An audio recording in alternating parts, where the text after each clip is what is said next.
Once asked to describe himself, Michael Shiner said, "I am a laboring man in the paint shop in the Washington Navy Yard." Those who knew him said he had the sharpest memory of anyone in the city and was able to record every event that came under his observation. Michael wrote down the memories of his entire life, a slave and then a free man. His is one of the only diaries we have from a person who was enslaved, and it covers 56 years. Michael began in 1813 when he was just 8 years old.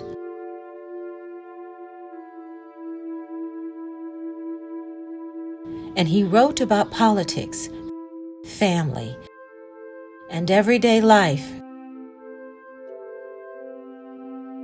Through the Civil War to 1869.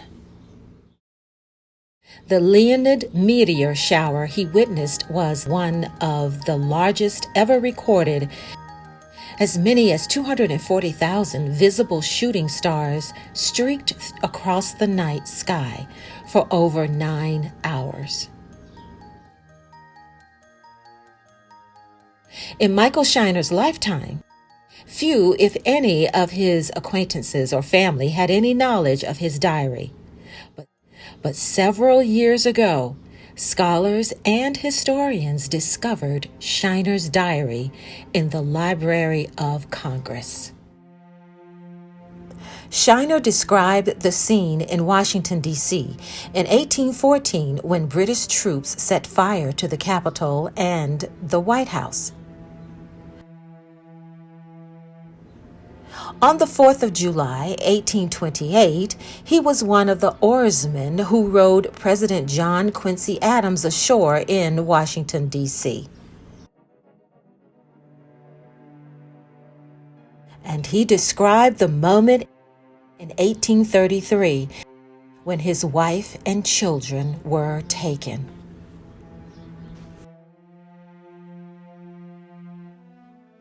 When my wife and children were snatched away from me and sold on the 5th day of June, 1833, on Wednesday.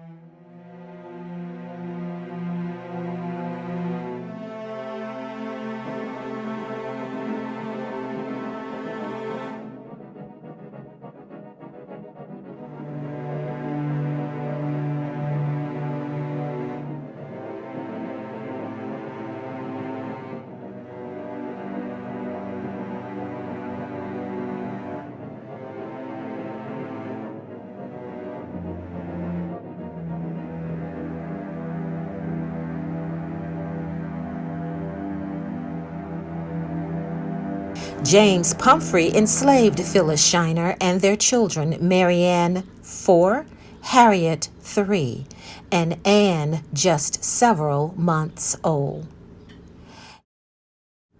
The life of an enslaved family could change at a moment's notice. Death and debt, more often than not, could mean the separation of families. Michael was enslaved by Thomas Howard, the chief clerk at the Navy Yard, but he and Phyllis and the children lived together. For years, they navigated the ever-present threat of separation.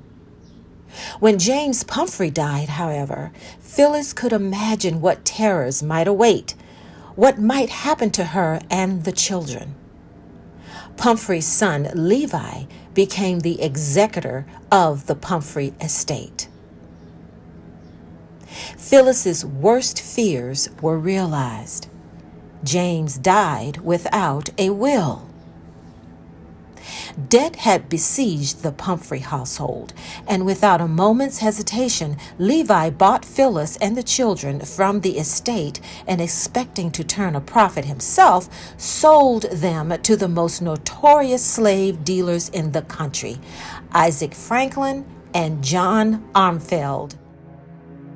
Franklin and Armfield hired the men to hunt down and find Phyllis Shiner, capture her, seize her children, and bring them all to their slave jail.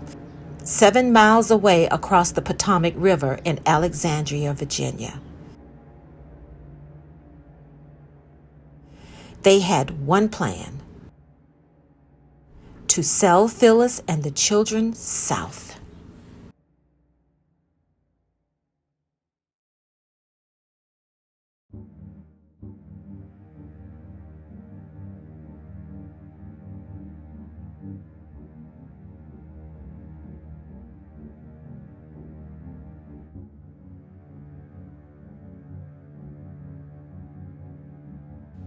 I went to Alexandria 3 times in one day over the long bridge, and I was in great distress.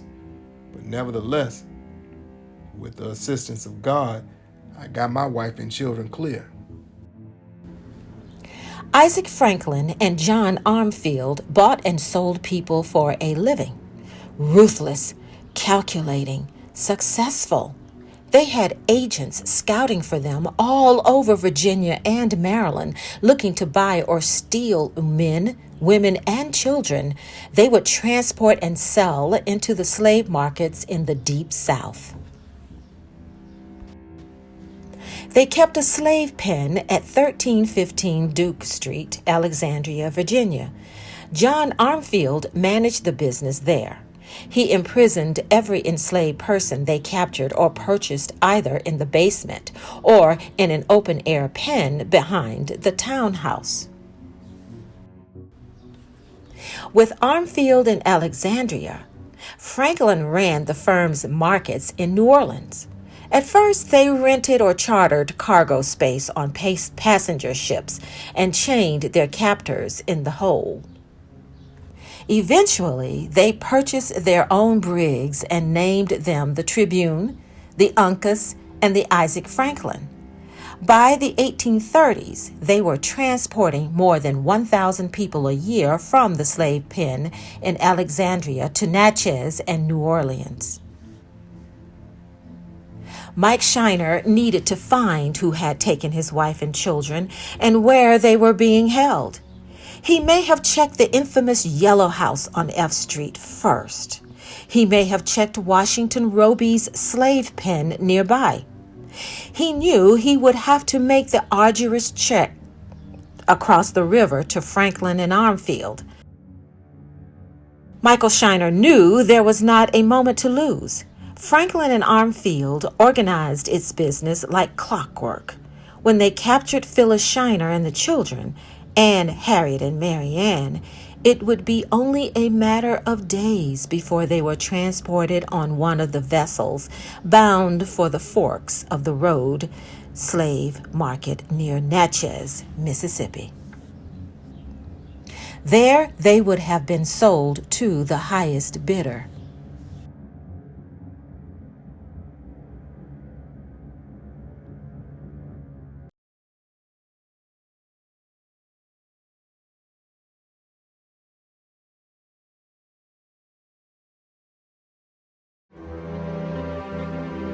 I am under 10,000 obligation to the Honorable Major General Hamlin for his kindness to me and my wife and children. On the 7th day of June 1833, on Friday, the General laid a detachment on my wife and 3 children. Hannibal Hamlin passed the bar in Maine in the spring of 1833. 24 years after he studied law with the leading abolitionist lawyer in the United States, Samuel Fessenden, who was also a major general in the Maine militia. How Michael Shiner came to know these anti-slavery lawyers is something of a mystery. Perhaps Shiner got word to Fessenden and Hamlin through the newly formed New England Anti-Slavery Society. Perhaps one of them was in D.C. that spring. Despite their desire to abolish slavery, neither the young Hannibal Hamlin nor the more senior Samuel Fessenden had much legal ground to interfere with the one-eyed Levi Pumphrey and his dealings with slave traders. Michael Shiner needed to convince them otherwise. Where are they? Your wife and children? Sir, they are in Franklin and Armfield, Alexandria, and I've just come from there. On foot? Well, They can be sold at any moment. Mr. Levi Pumphrey is a savage, I hear. He is a monster, sir. He will claim them as his property, will he not? Can property be given freedom? Can property think and reason? Can property worship God? Can property... A monster. You know. But property can be attached until a ruling is made by the court, if time is what you need. It is. Without it, I'm afraid they're lost. Depravity walks amongst us, enslaving us all. Need to mention writ.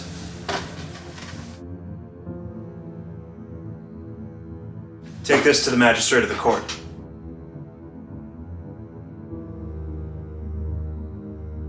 The move was clever.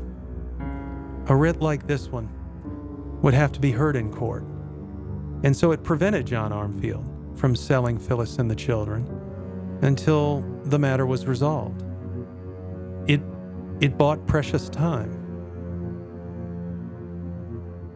My wife and children were snatched away from me and sold. Where are they now, Michael? Still in the county jail, sir.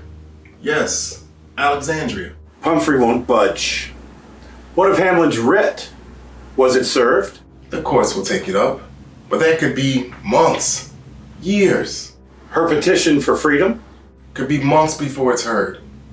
All that time, Phyllis, Marianne, Harriet, and Anne, behind bars. I cannot abide it. It'll cost me dearly, more than $1,000 to buy their freedom. That's 3 years' wages in the paint shop. We have men who can contribute. Ardent men. And women, too. Friends.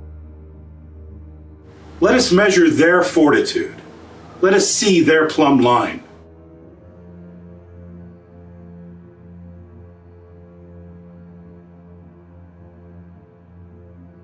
How long? How long must they triumph? Just stay close with me now. Just stand close.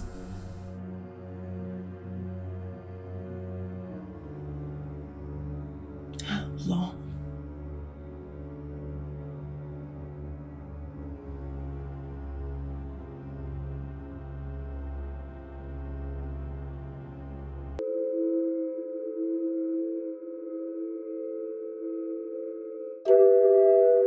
This is for my wife, Phyllis, and my children, Harriet, Marianne, and Anne.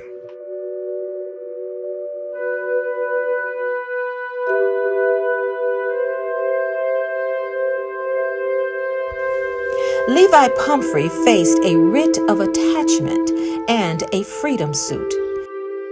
His plan to make a quick profit from selling Phyllis and the children was unraveling. Legal costs alone ate at his margin. We do not know whether or how much Michael Shiner paid Pumphrey to free his wife and children, but we can speculate. Based on hundreds of other similar negotiations, each a private contest of will, it seems likely that Shiner paid Pumphrey and that Shiner enlisted his allies in the Navy Yard to help him. Shiner never forgot their names, and like the unforgettable meteors in the night sky, his diary, vibrant, luminous, precise, made sure we would never forget him or his story.